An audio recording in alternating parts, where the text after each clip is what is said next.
안녕하세요. 반갑습니다. 오늘은 하나님 나라 11번째로 하나님 나라의 여러 방면 중에 윤리적인 방면을 보겠습니다. 하나님 나라는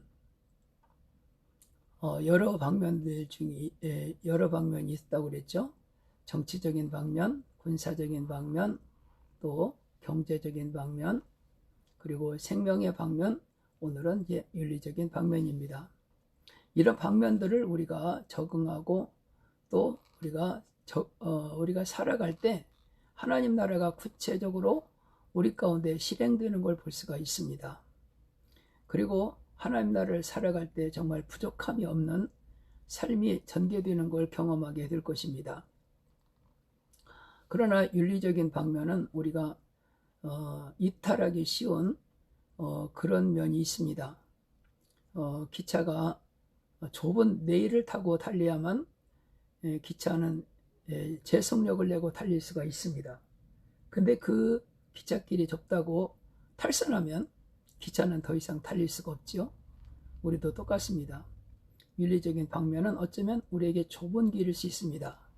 그러나 우리가 이것을 지킬 때 우리는 제속력으로 달릴 수가 있지, 이 길이 좁다고 우리가 벗어난다면 하나님 나라를 살아갈 수가 없습니다. 그래서 하나님은 레위기 11장 45절에서 나는 너희 하나님이 되려고 너희를 애굽 땅에서 인도하여 낸 여호와라. 내가 거룩하니 너희도 거룩할지어다. 그래서 하나님은 우리에게 거룩함을 요구하고 있습니다. 야고보 3장 17절 18절에서도 오직 위로부터 난 지혜는 첫째는 성결하고 그 다음에 화평하고 관용하고 양순하며 긍휼과 선한 열매가 가득하고 편견과 거짓이 없나니 화평하게 하는 자들은 화평으로 심어 의의 열매를 거두느니라 라고 말씀하고 있습니다. 첫 번째는 성결하다. 위로부터 난 지혜 중에 첫 번째는 성결하다 라고 말해주고 있습니다. 그래서 하나님 나라를 살아가는 우리들은 성결해야 될 걸 말해주고 있습니다. 우리는 사도행전 10장 11절에서 고넬료를 만나는 그 베드로를 보면서 베드로가 고넬료를 만나기 전에 환상을 보죠. 그 환상에는 이렇게 각종 부정한 짐승들이 가득했던 걸 볼 수가 있습니다. 그때 주님은 베드로에게 그것을 잡아먹으라고 말씀했어요. 근데 베드로가 나는 부정한 것을 먹은 적이 없습니다 라고 거부했죠. 근데 알고 보니까 그 다음에 이루어졌던 일들이 바로 그들이 유대인들이 부정하게 여기는 이방인인 고넬료를 만났죠. 결국은 여기서 말하는 이 부정한 짐승들은 사람을 얘기하는 걸 볼 수가 있습니다. 한번 읽어보겠습니다. 하늘이 열리며 한 그릇이 내려오는 것을 보니 큰 보자기 같고 네 귀를 메어 땅에 들이웠더라. 그 안에는 땅에 있는 각종 네 발 가진 짐승과 기는 것과 공중에 나는 것들이 있더라. 또 소리가 있으되 베드로야 일어나 잡아먹으라 하거늘 베드로가 이르되 주여 그럴 수 없나이다. 속되고 깨끗하지 아니한 것을 내가 결코 먹지 아니하였나이다 한데 또 두 번째 소리가 있으되 하나님께서 깨끗하게 하신 것을 내가 속되다 하지 말라 하더라. 이런 일이 세 번 있은 후 그 그릇이 곧 하늘로 올리져 가니라. 바로 이 베드로가 봤던 그 짐승들, 그 부정한 짐승들, 그게 이제 레위기에 나와 있습니다. 그래서 베드로가 봤던 그 짐승들, 부정한 것을 하나님이 먹어라 했다. 원래 먹지 못하게 되어 있는 부정한 짐승들을 먹어라. 그래서 주님이 말씀하시길 내가 깨끗하게 한 것을 네가 속되다 하지 마라. 그렇게 말씀하셨죠. 그리고 나서 고넬료를 만났던 거죠. 그들이 이방인들이 부정하게 여기는 그 이방인, 바로 이 동물들은 베드로가 봤던 그 동물들은 바로 이방인을 의미했던 것이죠. 사람입니다. 사람. 때문에 레위기의 11장에 있는 이 부정한 짐승들, 정결한 짐승들, 이것은 우리가 바로 사람을 말한다는 것을 알 수가 있어요. 한번 읽어보겠습니다. 첫 번째, 정결한 짐승은 굽이 갈라지고 색임질하는 짐승입니다. 이스라엘 자손에게 말하여 이르라. 육지의 모든 짐승 중 너희가 먹을 만한 생물을 이러하니 모든 짐승 중 굽이 갈라져 족발이 되고 색임질하는 것은 너희가 먹되. 그랬죠? 예, 색임질하는 것이나 굽이 갈라진 짐승 중에도 너희가 먹지 못할 것은 이러하니 낙타는 색임질은 하되 굽이 갈라지지 아니하므로 너희에게 부정하고 그랬습니다. 우리가 먹는 짐승 중에는 정결한 것만 먹을 수가 있는데, 그것은 첫째는 굽이 갈라지고 두 번째는 되식임질 해야 된다는 거죠. 그런 동물이 뭐가 있겠어요? 소나 양이나 염소, 이런 것들은 제물로도 쓰이잖아요. 그렇지만 굽이 갈라졌는데도 되식임질을 못한다면 그건 부정하다. 그런 건 돼지가 그렇죠. 그리고 되식임질은 하지만 굽이 갈라지지 않은 낙타, 이런 것들 다 부정하다는 거죠. 그래서 이것은 부정한 굽이 갈라지고 색임질하는 짐승은 자신들의 행위에 있어서 분별을 가지고 있고 하나님의 말씀을 받아들임에 있어서 많은 제거하는 사람들을 의미합니다. 갈라진 굽은 분별을 의미합니다. 말은 갈라진 굽이 아닌 통굽을 가지고 있습니다. 그러므로 말은 사물을 분별하는 능력과 힘을 가지고 있지 않는 사람을 의미합니다. 이런 사람은 무엇이 하나님께 속했고 무엇이 사탄에게 속했는지를 분별할 수 없고, 하늘에 속한 것과 땅에 속한 것을 분별할 수 없으며 영적인 것과 육적인 것을 분별할 수 없습니다. 우리는 좋은 것과 나쁜 것을 분별할 필요가 있을 뿐만 아니라 새 사람에게 속한 것과 옛 사람에게 속한 것을 분별하고, 아울러 우리 영에 속한 것과 육에 속한 것을 분별할 필요가 있습니다. 극장에 가는 것과 교회 집회에 가는 것을 예로 들어보겠습니다. 그리스도인이라 할지라도 극장에 가는 것과 교회에 가는 것의 차이를 모른다면 이 사람은 자신의 행동에 있어서 분별력이 결여된 사람입니다. 자신의 행동에 있어서 그런 분별하는 능력이 없다는 것입니다. 우리는 그러한 사람을 접촉할 때 주의해야 합니다. 왜냐하면 그를 접촉함으로써 우리가 더러워질 수 있기 때문입니다. 우리는 갈라진 굽, 즉 하나님께 속한 것과 하나님께 속하지 않은 것, 우리가 해야 할 것과 하지 말아야 할 것을 분별할 수 있는 능력과 힘을 가질 필요가 있습니다. 책임지라는 것은 하나님의 말씀을 받아들일 때 많은 수고함과 제고함으로 받아들여지는 것을 의미합니다. 암소가 책임지라는 것과 마찬가지로 우리는 하나님의 말씀을 숙고하고 제고해야 합니다.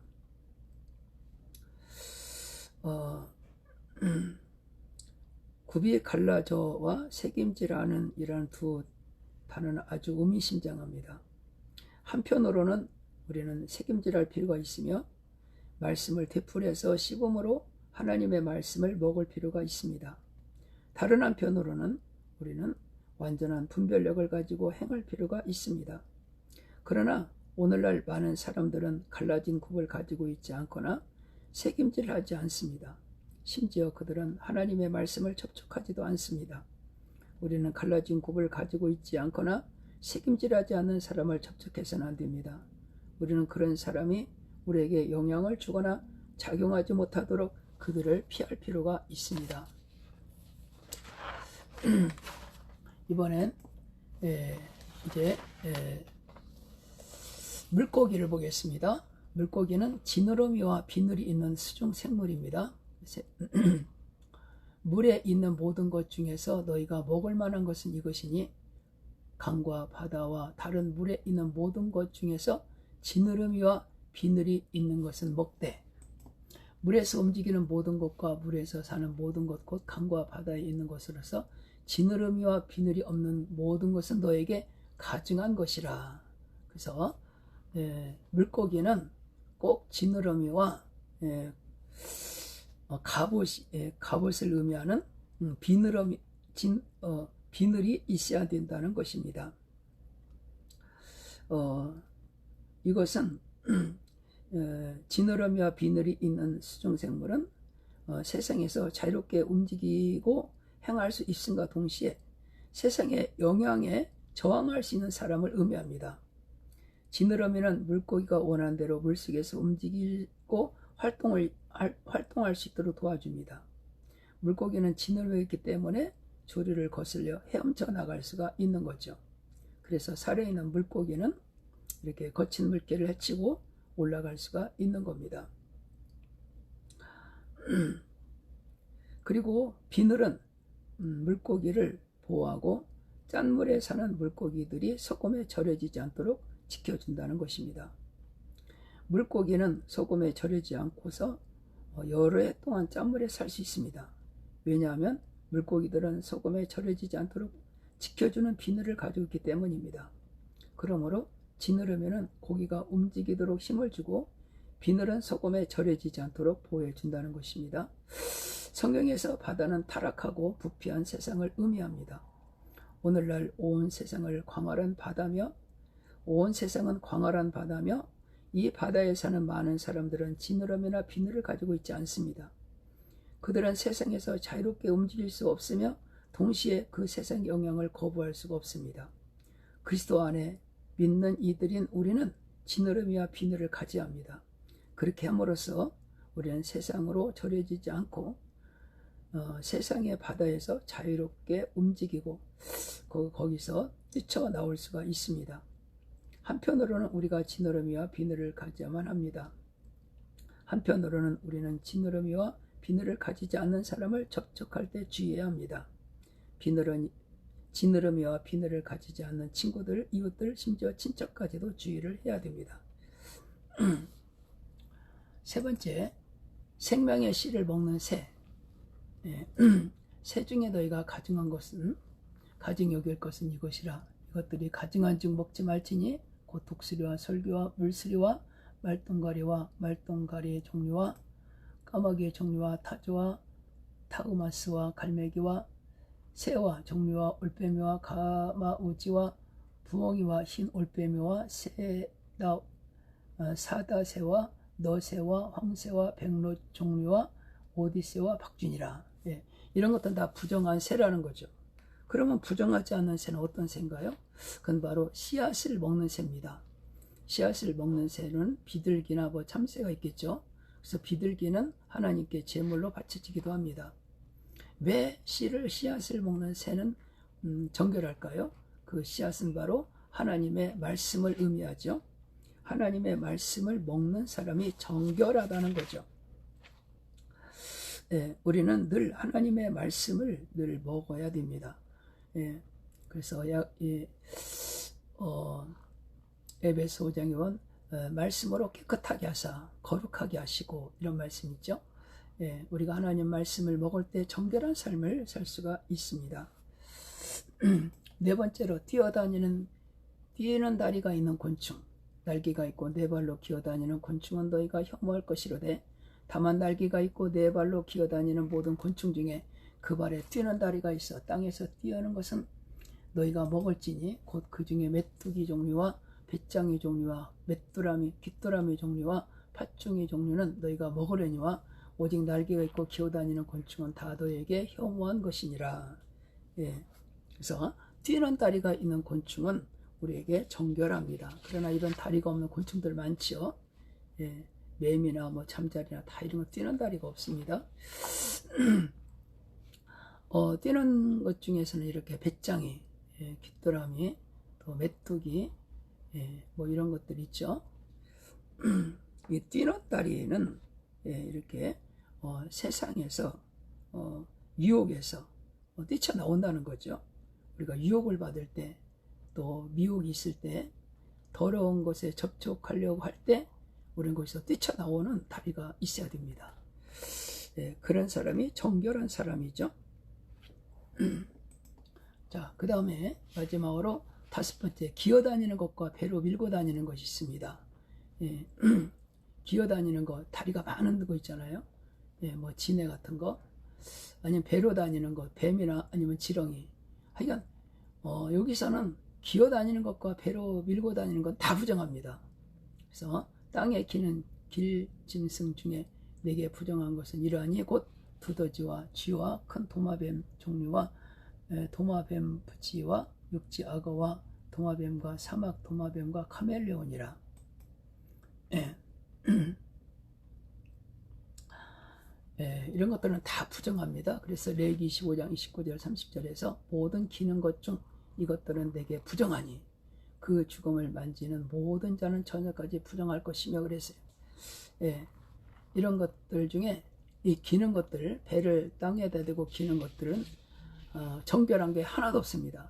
예, 그래서 이런 동물들은 우리가 은밀하게 부정한 짓을 하는 사람을 말합니다. 그래서 에베소 5장에 보면 저희의 행하는 것은 말하기도 부끄럽다고 그랬죠. 이렇게 은밀하게 부정한 일을 하는 사람들, 다 이런 사람들 접촉하지 말라는 거죠.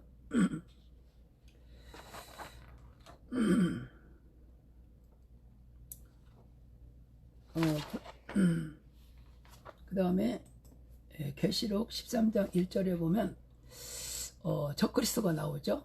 내가 보니 바다에 산 짐승이 나오는데 뿔이 10이요 머리가 7이라. 그 뿔에는 10 왕관이 있고 그 머리들에는 신성보독하는 이름들이 있더라.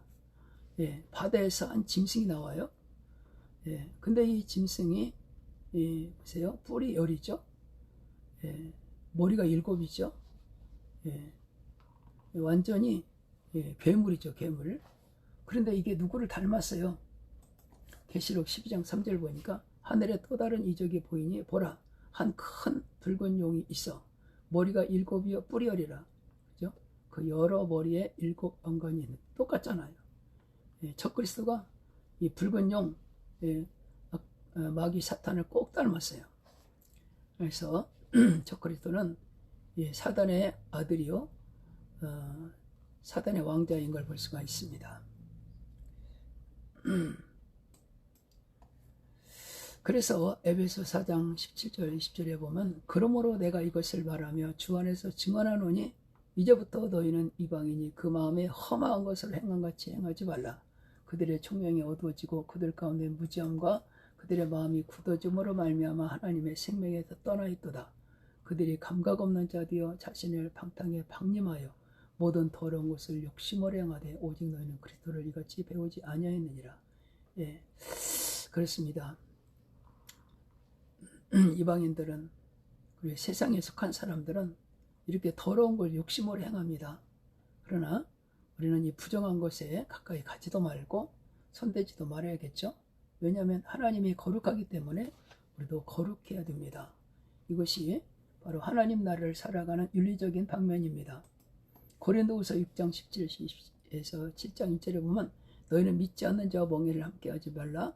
의와 불법이 어찌 함께하며 빛과 어둠이 어찌 사귀며 그리스도와 벨리알이 어찌 조화되며 믿는 자와 믿지 않는 자가 어찌 상관하며 하나님의 성전과 우상이 어찌 일치가 되려.